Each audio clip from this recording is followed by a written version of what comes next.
You guys coming in after? Yeah.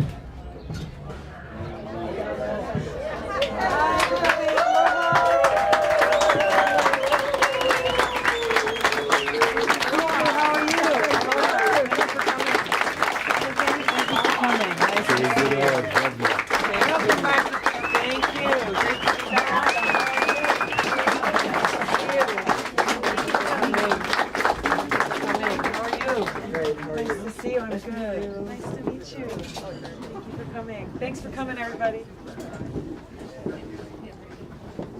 The floor is yours. Welcome, everyone. Thank you all for being here. I want to thank Revelations Cafe for allowing us to be here. Thank you, Tulsi's staff, for allowing this event to happen. I see some familiar faces, but for those of you who don't know me, my name is Daniel Clark. I've been a resident of Iowa all my life. I've been lived in Mount Pleasant for about 16 years. In 2018, I ran for U.S. House to represent Iowa's 2nd Congressional District. But before that, in 2016, I was a Bernie Sanders national delegate. And during that campaign, I learned about Congresswoman Tulsi Gabbard. She first came onto my radar when she stepped down from her position of the vice chair at the Democratic National Committee, on the Democratic National Committee, to support Bernie Sanders. I knew then that she was one to watch. So before serving in Congress, Tulsi was elected in 2002 at the age of 21 to the Hawaii State House, the youngest legislator ever elected in Hawaii. And in 2004, she voluntarily deployed with her unit in the Hawaii National Guard to Iraq as a field medic. And then in 2007, while working as a legislative aide for Senator Daniel Akaka, Tulsi graduated from the Accelerated Officer Military Academy, or school, from the Alabama Military Academy, the first woman to graduate with the Distinguished Honor Graduate in the school's 50 years.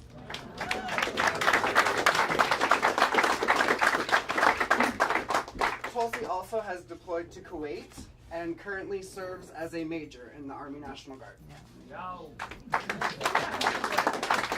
In her years in Congress, Tulsi has introduced and supported some very powerful legislation, like her Off Fossil Fuels Act, which would transition us away from fossil fuels and towards green energy.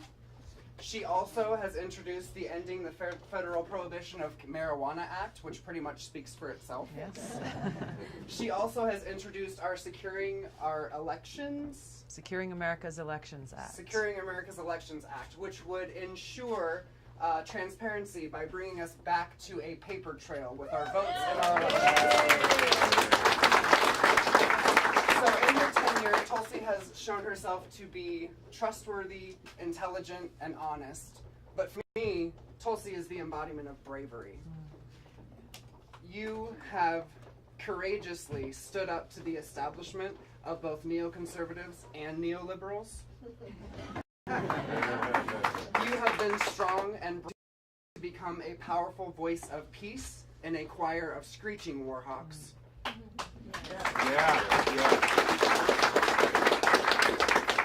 But most of all, the most courageous act that I can think is that you have stood up to both Republicans and Democrats alike. And as the great wizard Albus Dumbledore said, it takes a great deal of bravery to stand up to our enemies, but a great deal more to stand up to our friends. So please join me in welcoming one of my heroes and our first Madam President, Congresswoman.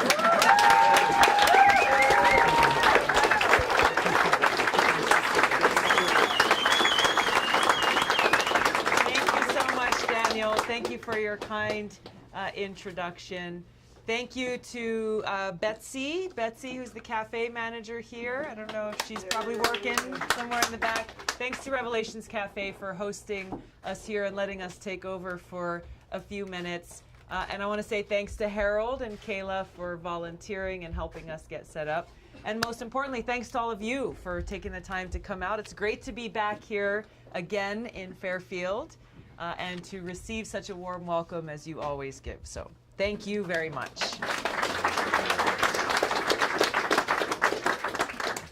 It's a little warmer this time. The last time I was here, the sun is shining.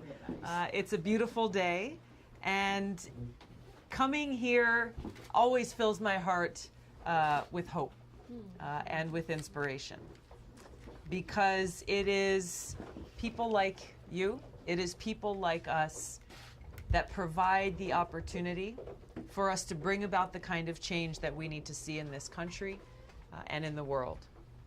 You know, sometimes we can make the mistake of slipping into a dark place when we open up Twitter, start reading too much on Facebook or watching cable news, because what we're surrounded by is a lot of darkness, a lot of divisiveness, a lot of hatred, and people in positions of power and influence who are seeking to tear us apart, who are seeking to pit one group of us against another for whatever their own selfish goals or objectives may be, without regard for the impact on us, without regard for the consequences that come from this divisive and hateful rhetoric. And this is coming from self-serving politicians in Washington who are looking to get more political power. It's coming from greedy corporations and special interests in Washington who will seemingly do anything to improve their bottom line. And it's coming from some in the media who are looking more for ratings than actually looking at what the negative impacts are of furthering divisive rhetoric. So this is where we come in.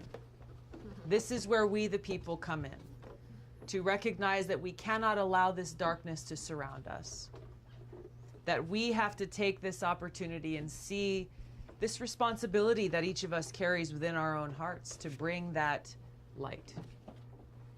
We're reminded by Dr. King, his most famous words when he said, "Darkness cannot drive out darkness.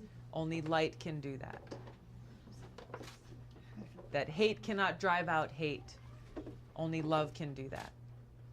And we think back to the time when he spoke those words and the kind of darkness and hatred and bigotry and discrimination and violence that he was battling against.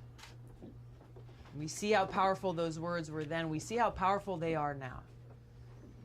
And how they light that pathway forward for us, to show us the way through during these difficult and divisive times.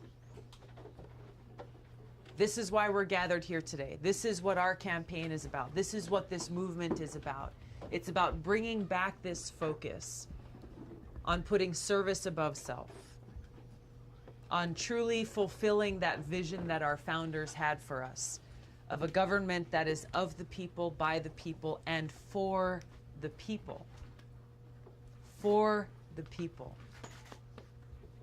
These are words that we've heard throughout our lives, but it is especially now when we see how far we have gotten away from those words, from that vision that our founders laid out for us. We're now, as we look at the news in Washington, as we see the kinds of legislation that are being put forward, we see too often that really we have a government that is of, by, and for the powerful, or of, by, and for the special interests, or of, by, and for those who can afford to pay a lobbyist to have a seat at the table to help write these bills that actually impact every single one of us, that impact our families, that impact our communities. And we see this legal corruption that is happening right before our very eyes. And we, the people, are left behind as a result. We, the people, suffer as a result. So just as we have seen throughout history, we are reminded once again that the only way to overcome these sometimes seemingly insurmountable obstacles is for us to stand united. To stand united in that spirit of love and care for each other and for our country and for our planet. To overcome those obstacles, to know that there is no obstacle we cannot overcome when we stand united and raise our voices to bring about this change. And that's what gives me hope, because there are people all across the country, just like us as we gather here today, who are motivated in that positive way to bring about the kind of real change we need to see. Change that goes beyond what happened in the last election. because we've got to be honest and recognize that, hey, we had problems, we had challenges. People were suffering and dealing with great hardship in this country before 2016. And unless we address that and get to the systemic cause of the challenges that we're facing, unless we deal with this deeply rooted corruption that exists, then we will not actually be able to bring about the kind of change we need to see, the kind of solutions that we need to see. When we stand united, we can do that. We can overcome those obstacles. We can overcome the big moneyed interests for far too long. We can pass legislation like Medicare for All, making sure that every single person in our country who is sick and in need of care is able to get that care, regardless of how much money they have or don't have in their pocket.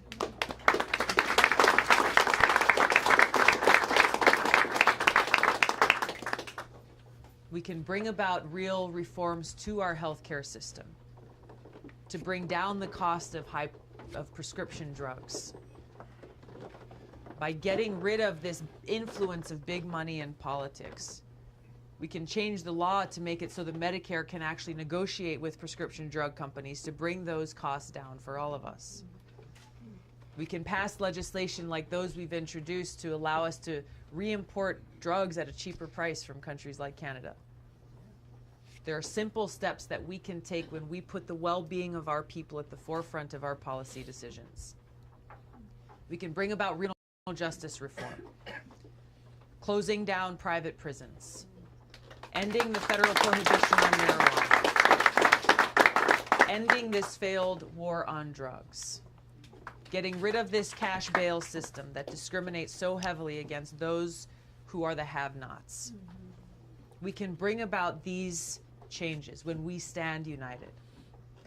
We can make the kinds of big and bold investments that we know we need to make, that you in Fairfield are leading the country in many ways on, in investing in green renewable energy and sustainable agriculture.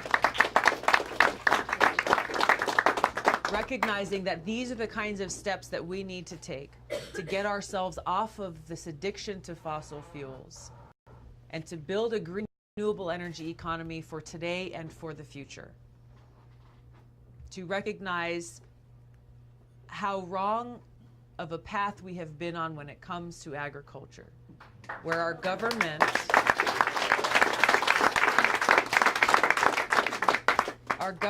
incentivizes and subsidizes multinational agribusiness corporations whose only interest is their own profits, without regard for the impact of their practices or their businesses on our people, on our farms, on our soil, on our water, on our air, and on our future. This is what must end.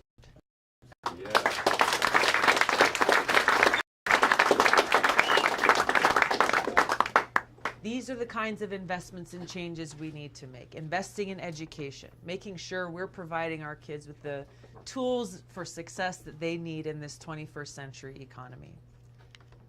Investing in protecting our planet.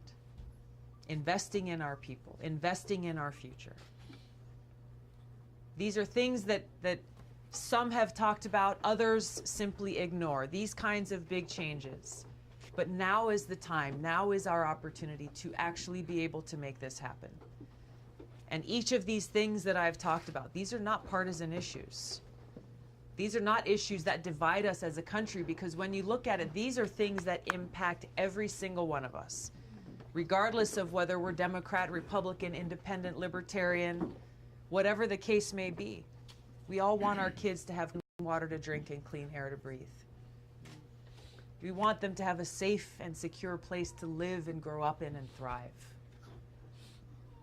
We want to make sure that when our loved ones are sick, that they're able to get the care that they need. These are not issues that divide us. These are issues that unite us. We will have different ideas on how to get there. That's okay. We shouldn't be afraid of that.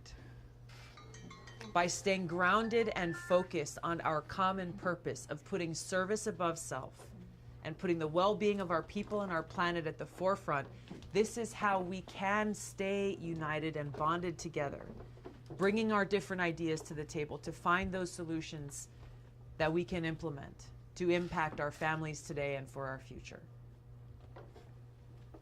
Now, as you know, some of you may have been here the last time I was here. Everywhere I go, as we talk about these important issues that keep many of us up at night because they impact us in our day-to-day, there is one issue that's central to the rest that too often gets forgotten. But it is an issue that we must address in order to make these kinds of changes and investments that we need to make. And that issue is the cost of war and the priorities in this country. Unless we address the fact that we have and continue to spend trillions of our hard-earned taxpayer dollars, dollars that are coming out of every one of our pockets, to continue to wage regime change wars in other countries. Wars that are counterproductive on every level. Wars that take a toll on our men and women in uniform, and my brothers and sisters who put their lives on the line in service to our country. Wars that take a toll on our service members who come home and who bear wounds and injuries that are both visible and invisible, scars that stay with them forever. Wars that take a toll on the people in the countries where we wage these wars, where countless lives are lost, where suffering is increased, where their homes and their countries are destroyed. Wars that undermine our national security. Wars that make us less safe because, as we've seen in countries like Iraq and Libya and Syria, terrorist groups like ISIS and Al-Qaeda have been strengthened and grown. In Syria today, Al-Qaeda is stronger now, is bigger now than they ever have been before. And wars that undermine our economy, wars that undermine our communities and our families because of those taxpayer dollars that are being taken away from us to wage these wars, leaving us in the position that we are in today, where you have politicians in Washington who continuously tell us, sorry, there's just not enough money to have health care for all.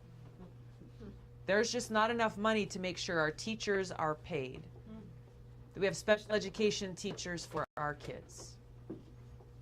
There's just not enough money to make sure that every single American has clean water to drink.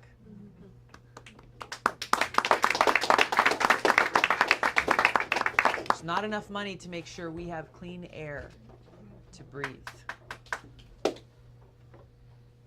Sorry, there's just not enough. Not enough to make sure we have affordable housing, to make sure that our infrastructure is not threatening our communities. You can go down this list and we're told, sorry, there's just not enough. Yet at the same time, you'll hear those same politicians blink as they vote for or advocate for spending more of our money on these regime change wars that are counter to the interests of the American people, counter to the interests of the security of our nation, and counter to the interests of the people in the countries where we wage these wars.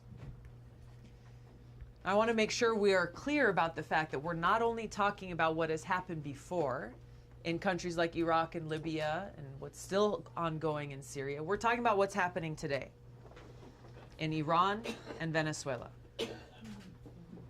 And this is not something that is limited to the Trump administration. Yes, he and John Bolton and Mike Pompeo and Elliott Abrams, he's got his cabinet of neocon war hawks who are pushing us closer and closer to chain and potential war in Venezuela and Iran, but this effort is being supported by leaders in both parties. It is being supported by the foreign policy establishment in Washington. And we will blink our eyes in a moment and find ourselves in yet another war that will make Iraq look small. This is why I talk about this issue everywhere I go, because it is continuing. And it is continuing to threaten our ability to serve the needs of our families, our kids, of our what to speak fact that now as we sit here today, with the escalation of tension between the United States and nuclear-armed countries and China, we're in a new Cold War. We're in a new Cold War and a nuclear arms race that has been kicked off and exacerbated by this administration's pulling out from the Iran nuclear deal, undermining our ability to strike a peaceful negotiated agreement with North Korea to try to denuclearize the Korean Peninsula.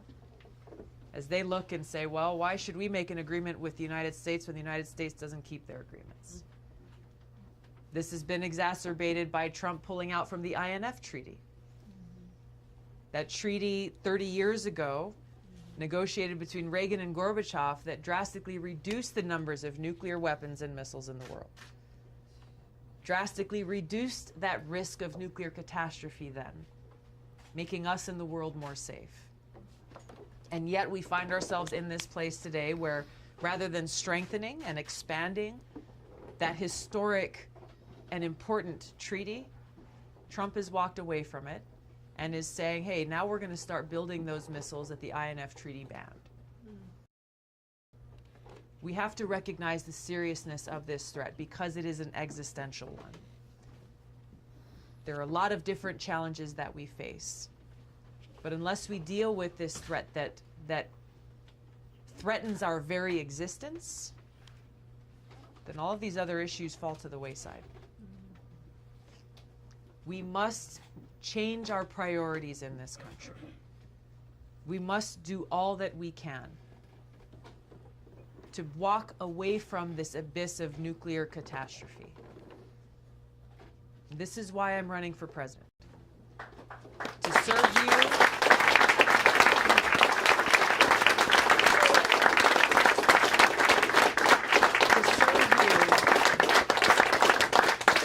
Your president and commander-in-chief, to end these regime change wars, to stop sending our men and women in uniform to fight in these battles and in these countries where we have no business being. Work to end this new Cold War and nuclear arms race. And to take this peace dividend that we create by bringing back those trillions of dollars that are being spent there and invested in serving the needs that we have in our families and our communities right here at home.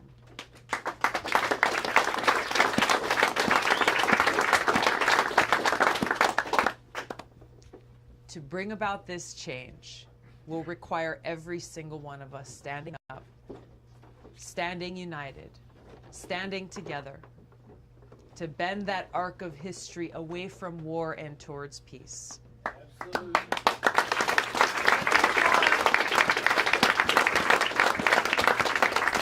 Standing united and standing together to change the course, change the direction of the path that we are walking down, towards one that provides a future that is peaceful, that is secure, that provides that opportunity and justice and equality and respect for all people. This is the leadership that I seek to bring to the presidency that spirit of service above self that is at the heart of every soldier, that is at the heart of every service member, of putting the well-being of our country and our people first. And to bring back and restore those ideals of respect and honor and integrity back to the presidency. Yes.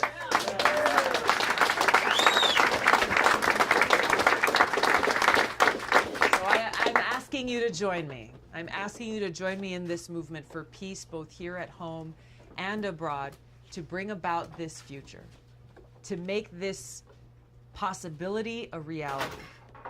We are the only ones that can make this happen. Are you with me?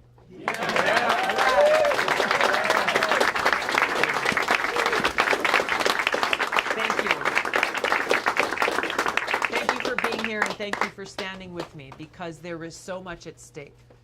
It is our lives, it is our families, it is our communities and our very future that is on the line. This is not about politics and this is not a game. This is real. It's real for all of us. Thank you so much. I'd love to take some questions.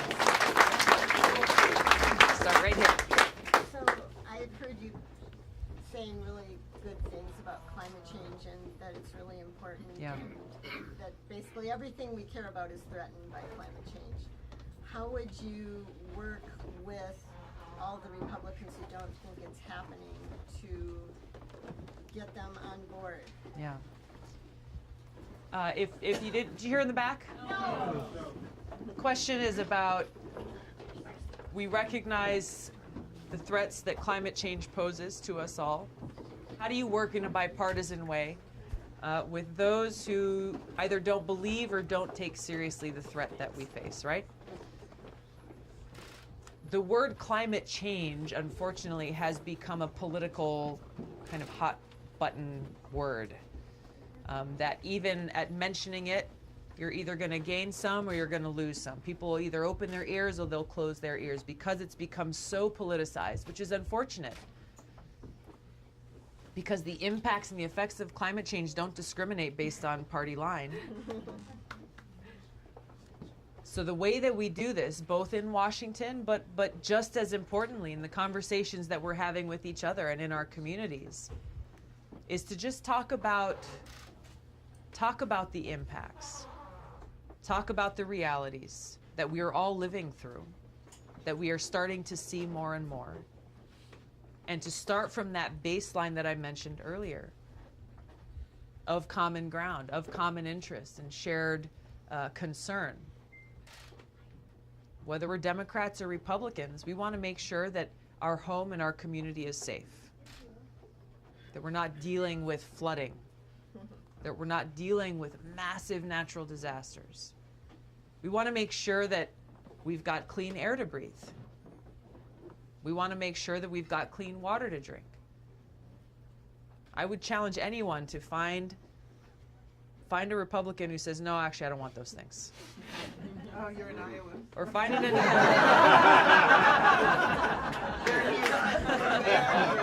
know what they say when it smells really bad because of the hydrogen or whatever? They say it's the smell of mud. I've heard that. I've heard that.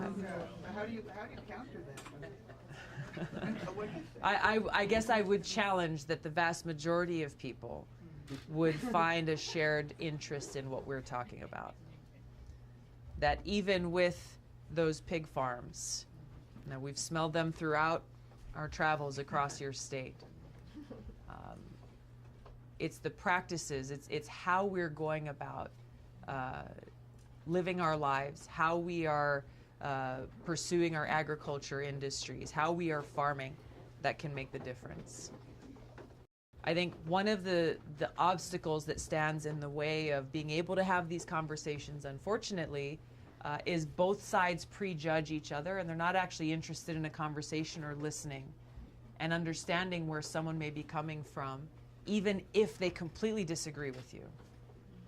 And this is where it's so important for us, just as people, to start those conversations, to be willing to have them, even with those who are quote unquote on the other side.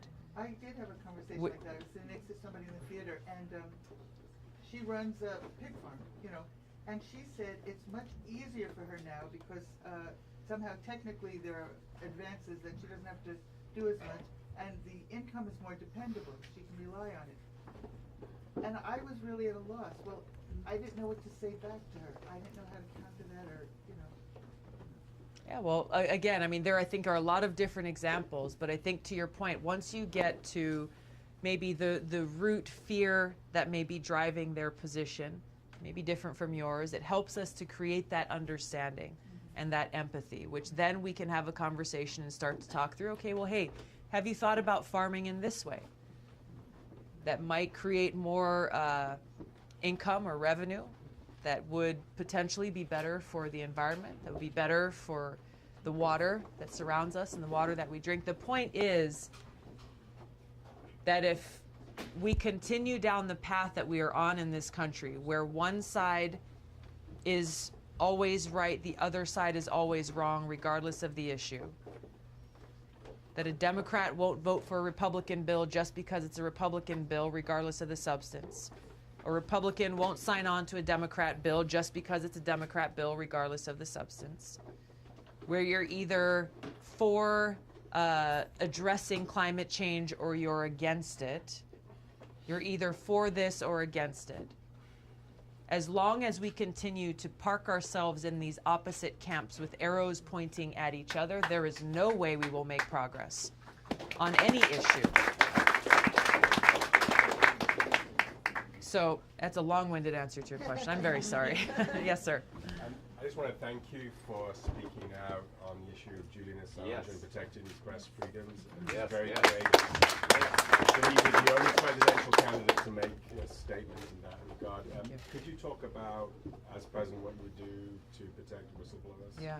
This is, the question is, he made a remark about Julian Assange and the comments that I made in response to his arrest that really spoke to how critical it is that we all defend freedom of the press and freedom of speech, and how dangerous it is for us to live in an environment where there can be such a culture of fear created that you either follow the line, say what you're supposed to say, or you'll be punished.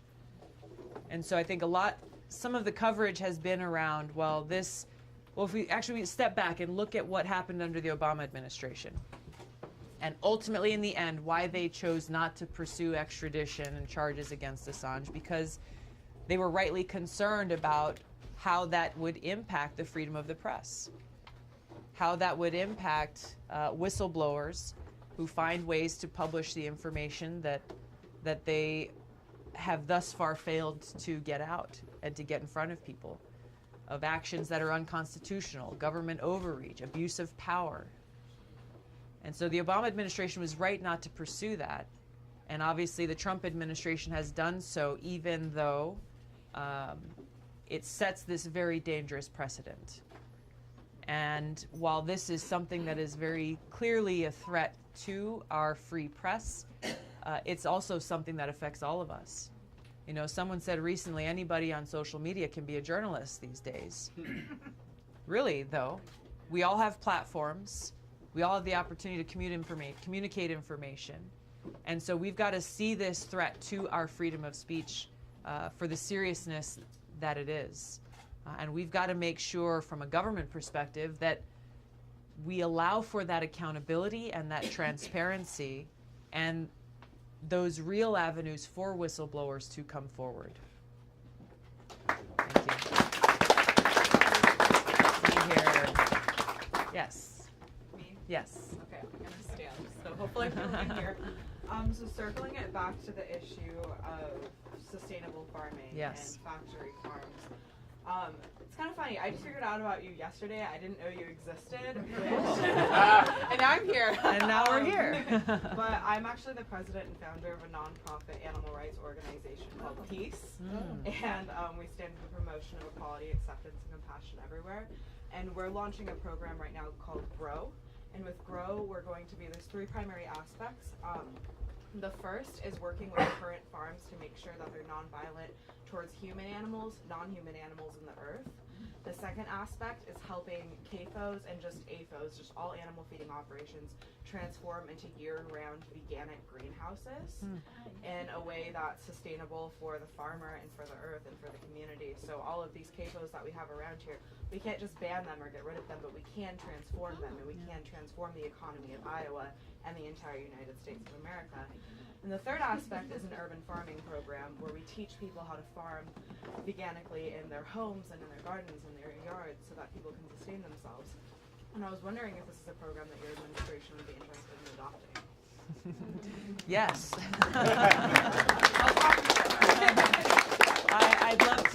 I'd love to get more information about what you're talking about. But I want to hone in on one of those points that you mentioned, which is as we look at the past and the present of these farming practices that are so damaging to our health and to the health of our planet, we can't make the mistake of just saying no, no, no, no, no, without recognizing the people as you mentioned, whose lives are impacted, whose families depend on these farms or these practices to put food on the table, to survive, to put a roof over their heads. So as we identify the problems, which are very important, and as we identify the root of those problems and how really even the people who are running these farms are dealing with dealt a very bad hand, these huge multinational corporations really are the ones making all the money and not dealing with any of the negative impact. So recognizing those who are impacted, saying, hey, this is actually really not a good deal for you or for anyone else. Let's put forward some other options and ideas so you can continue in farming, earn a better income, provide a product or an opportunity that's better for the soil, better for our planet, better for water, better for people. Then we have real solutions. And I think bringing about those real solutions are absolutely critical as we're talking about agriculture, as we're talking about getting us off of fossil fuels, as we're talking about bringing about a lot of these kinds of changes that we need to see. We can't just say, well, we're against this and this and this, forgetting about the people impacted by it, and really offer solutions that are holistic. Striped shirt. Yes, sir. Different policy. Okay. Tulsi, on INF, it was alleged that Russia complying with important provisions of the INF. On the China trade talks that are going on, there have been a lot of allegations that these have been stealing American intellectual property. Yeah. So those are very tough problems. How would you deal with them, if not the way the Trump administration has dealt with them? Sure. Yeah, two very different issues, but tied into really the approach to foreign policy and how we deal with countries where we have some serious differences, where we have some serious issues that need to be addressed. I think from a broad perspective, the problem with the way this administration has chosen to deal with these issues, as well as issues with other countries, including Canada and Mexico and other countries, is to take an approach that is centered around conflict rather than cooperation. To take an approach that basically presents a zero-sum platform, which is for the United States and the American people to win, these other countries must lose. And that if they're winning, quote unquote winning, then we are losing. When that's just not reality. That's not the way that it is. And we won't actually get to a point where we can resolve these issues that must be dealt with if that is the approach. And we end up in the situation where where tensions continue to escalate, rhetoric continues to escalate, dangerously so, given we're talking about nuclear-armed countries. And with the United States and Russia still having nuclear missiles pointed at each other on hair trigger alert.